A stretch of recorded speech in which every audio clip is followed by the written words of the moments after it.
जो निःशुल्क पुस्तकें वितरण के लिए बच्चों के लिए आई थी, परवेज अहमद चोरी करके बेचने के लिए ले जा रहे हैं। तो पढ़ेगा इंडिया तभी तो बढ़ेगा इंडिया। बेटी बचाओ बेटी पढ़ाओ, सर्व शिक्षा अभियान और न जाने क्या क्या तमाम सरकारी योजनाएं आती हैं, लेकिन कभी कभी शिकायतें मिलती हैं कि इन सरकारी योजनाओं का जो लाभ है वो लोगों तक नहीं पहुंच रहा है। लेकिन क्या आपके जहन में ये सवाल आया है कि अब जब योजना बन जाती है तो उसका लाभ लोगों को क्यों नहीं मिलता? इस सवाल का जवाब आज यूपी तक आपको देगा। नमस्कार, मैं हूं शिवानी गोस्वामी और हाजिर हूं आपका अपना शो लेकर, जिसका नाम है पॉइंट ब्लैंक, जो उठाता है आपकी खबरों को। ये कबाड़ की दुकान में किताबें देख रहे हैं आप, ये सरकारी किताबें हैं। अब आप सोच रहे होंगे कि सरकारी किताबें भला कबाड़ की दुकान पर क्या कर रही हैं? तो सुनिए, आपको जानकर हैरानी होगी कि सरकारी किताबों को पहले चोरी किया गया, फिर कबाड़ की दुकान में बेचा गया। और ये किताबें किसी और ने चोरी नहीं की, बल्कि एक सरकारी कर्मचारी ने ही की है। तो ये पूरा मामला हापुड़ के गढ़मुक्तेश्वर का है, जहां बच्चों को निःशुल्क बांटने के लिए सरकारी किताबें आई थी, जिनको बीआरडी मुक्तेश्वर में तैनात दक्ष कर्मचारी परवेज अहमद और प्रशांत कुमार ने कबाड़ी की दुकान पर बेच दिया। मतलब हद हो गई, बच्चों की किताबें अब कबाड़ के दाम पर बेची जा रही हैं। इस किताब को देखिए, साफ साफ लिखा है निःशुल्क वितरण हेतु, लेकिन फिर भी इन किताबों को काली कमाई का धंधा बनाकर कर्मचारियों ने बेच डाला। तो दोनों आरोपी कबाड़ की दुकान पर किताबों का सौदा कर रहे थे। इसी दौरान कुछ लोगों की नजर पड़ी और पकड़े गए। जानकारी के बाद पुलिस ने आरोपी परवेज को हिरासत में ले लिया। वहीं दूसरा आरोपी प्रशांत फरार हो गया, जिसकी तलाश की जा रही है। अब इस मामले में सुनिए खंड शिक्षा अधिकारी पंकज चतुर्वेदी का क्या कहना है। मुझे दूरभाष के माध्यम से सूचना प्राप्त हुई कि जो निःशुल्क पुस्तकें वितरण के लिए बच्चों के लिए आई थी, उनको बीआरसी के ही दक्ष कर्मी परवेज अहमद चोरी करके बेचने के लिए ले जा रहे हैं।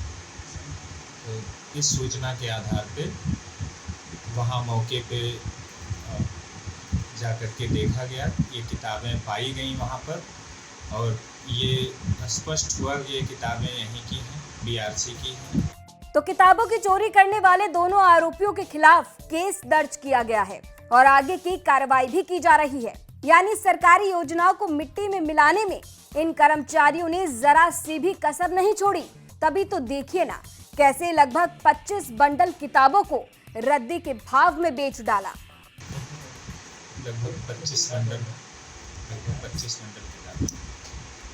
सर, क्या परवेज अकेला ही है इसमें या कोई और भी इसके साथ में इस घटना में? अभी जैसा कि परवेज के बयान से स्पष्ट हुआ है कि उसमें इनके साथ प्रशांत भी थे, दक्ष कर्मी है बीआरसी के। तो देखा आपने, सरकारी कर्मचारी यहाँ चोरी कर रहे हैं और बेचारे बच्चों की किताबें कबाड़ी की दुकान पर बेची जा रही है और रद्दी के भाव में बेची जा रही है। अब ऐसे में उठते हैं कई सवाल आपके, जिनका जवाब मिलना बहुत जरूरी है। तो ये तमाम सवाल आज यूपी तक उठाएगा और आपके सवालों का जवाब तलाशने की हम कोशिश करेंगे। तो तमाम जिम्मेदार अधिकारी साहब, ये सवाल आपके लिए है। पहला सवाल, सरकारी कर्मचारी चोर निकले तो भरोसा किस पर करें? दूसरा सवाल, चोर कर्मचारियों के पहले के रिकॉर्ड की भी क्या जांच की जाएगी? तीसरा सवाल, सिर्फ 2 कर्मचारियों ने इतना बड़ा प्लान बना लिया या कुछ और लोग भी शामिल रहे? चौथा सवाल, सरकारी योजना में इतनी बड़ी हेरा फेरी हुई, जिम्मेदारी किसकी है? तो ये तमाम सवाल जिसका जवाब मिलना बहुत जरूरी है, क्योंकि ये मुद्दा सिर्फ चोरी से नहीं जुड़ा है, बल्कि ये आपके बच्चों के भविष्य से भी जुड़ा है। ऐसे में बहुत जरूरी हो जाता है कि इन सवालों का जवाब मिले। तो तमाम जिम्मेदार अधिकारी साहब, जरा सामने आइए और इन सवालों का जवाब दीजिए। इस खबर को और इस जानकारी को आप तक पहुंचाने का जो क्रेडिट है वो हमारे हापुड़ से रिपोर्टर देवेंद्र को जाता है। और साथ ही आपको बता दें कि पॉइंट ब्लैंक एक ऐसा शो जो आपकी खबरों को लेकर आता है, और हमारी कोशिश ये है कि हम आपके साथ मिलकर आपके सवालों के जो जवाब हैं उनको तलाशने की कोशिश करें।